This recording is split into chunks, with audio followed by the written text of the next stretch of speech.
ampak je povedala mi, da po 2 letih opaža, da bolezen kljub samo napreduje. Tako da zdravilo Elevidis ni srebrna krova, ki bi rešila vse bolnike in zato se mi zdi, da je to vzbujanje lažnega upanja, da bi s takim zdravljenjem lahko tem bolnikom bistveno pomagali.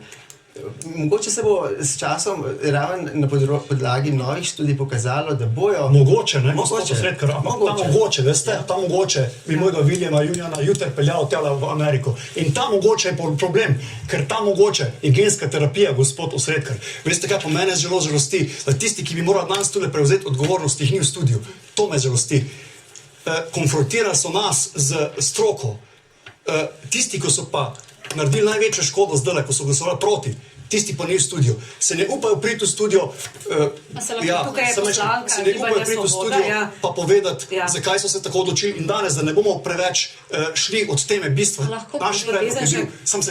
Naš predlog je bil, da se ustanovi sklad za to, da se zagotovi, nadaljujemo se od bistva, to se pravi finančna sredstva, da se zagotovi za podobne primere, ki bodo v bodočnosti. Se pravi, mi se pa pogovarjamo zgolj o enem zdravilu, pa še na vijek se bomo vrnili, gospodje.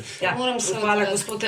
Prosim, če lahko, poslanka Svobode, vi ste bili na tej komisiji, pa če lahko poveste, zakaj tega sklada niste podprli in ali ga boste zdaj, ko ga je v bistvu predlagala gospa Hot, torej poslanka koalicije. Jaz sem nadomeščala tisti dan na komisiji in sem imela priložnost slišati tako predlagatelja in vse ostale vabljene starše in zdravnike in želim najprej pojasniti glede naših glasov, ki so nažalost bili vzeti izven konteksta in zlorabljeni. Skratka, jasno je, da glasovi so bili jasni, vi ste glasovali proti, ne? Vsi smo za to, da se najde učinkovito zdravilo, varno zdravilo za otroke z redkimi boleznimi. Imamo pa zaenkrat še različne mogoče predloge o tem, kako priti do tam. In na komisiji je bilo to jasno. Če boste gledali komisijo, ne bo tako enoznačne zgodbe, ki smo jo danes videli na prispevku, ampak so tudi nekateri starši izpostavljali, da se jim morda sklad ne zdi edina in najboljša rešitev. Takšne argumente smo slišali tudi od stroke in želim izpostaviti, da mnogi poslanci in poslanke, v bistvu nekateri izmed naših poslank in poslancev imajo osebno izkušnjo in se zato še bolj jasno prizadevajo za izboljšave na tem področju. Želim pa samo povedati, da si ne predstavljamo, drugi, ki teh izkušenj nimamo, si ne predstavljamo, kako je, ne moramo tega razumeti, moramo pa poslušati in moramo iskati rešitve. Glasovali, takrat nismo podprli idejo sklada, ker je bilo jasno iz razprave, da ne obstaja konsens za to rešitev.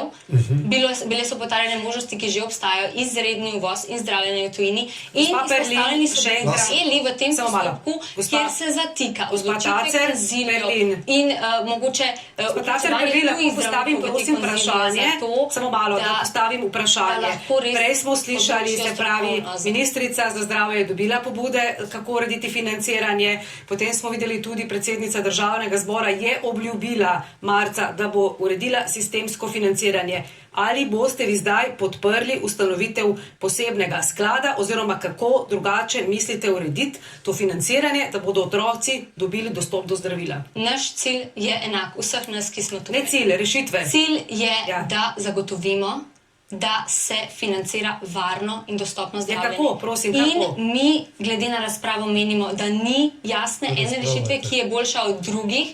Tudi, če pogledate v Evropo, samo v Italiji je tak sklad, zato tudi so podpisali predloga. Pozdravljamo pa, da se nadaljuje javna razprava, komunikacija med deležniki, ki imajo tukaj zelo različna stališča, to je tudi danes razvidno in to priložnost bomo imeli, upamo in to pobudo bomo mi dali za javno predstavitev mnenj. Kaj boste pa staršim rekli, ki čakajo, pa se jim mudi zdaj, da bi vendar otroci dobili zdravilo? Tisti, ki nimamo te izkušnje, si ne predstavljamo. In ne moremo razumeti, kar pa moramo narediti, moramo poslušati in iskati rešitve. In kot sem rekla, tam smo to storili. Identificirali smo točke, poslanske pobude so bile že dane na različnih ampak jaz nisem zdaj slišala nobene rešitve od vas, gospa Hot, kaj? Jaz bi samo povedala, da vsaj 7 let že poslušamo nismo pa še nobene rešitve dali. In zato smo mi vložili ta zakon. Ker je res čas, da prenehamo prelagati odgovornost na starše, na društvo in tako dalje, ampak da začnemo z neko osnovo, na kateri delamo. In ja, definitivno nimam osebne izkušnje, imam pa empatijo, da razumem, da je vsak otrok vreden celovitega zdravljenja in da ne more biti odvisen od tega, ali bo dovolj medijsko izpostavljen, ali se bodo njegovi starši odločili in ga izpostavili. Ker že ta način je nedopusten. Zato rabimo mehanizem, ki ga država ustanovi in kjer država prevzame odgovornost. In Italija se je izkazala kot država, v kateri to deluje že več let, imajo zelo dobro strokovno podkovanje, gre samo za izjemne primere. Jaz bi prosila, da se ne generalizira, ker določena stroka govori o generalizaciji tega, če zdaj boste pa kar vse poslali na zdravljenje v Ameriko. Ne, postavijo se res hudi strokovni merila, zagotovi se tudi nadzor. Mi smo naredili tako, da bi bilo to pod Ministrstvom za finance, da bi se to pod državnim. Gremo še pogledamo novo rešitve, menimo, da je treba pogledati tudi obstoječe postopke in tam poskušati izboljšati, tam, kjer se zatika, ker bo konzilij prisoten tudi pri skladu in lahko, da bomo prišli do enakih pobed, tega si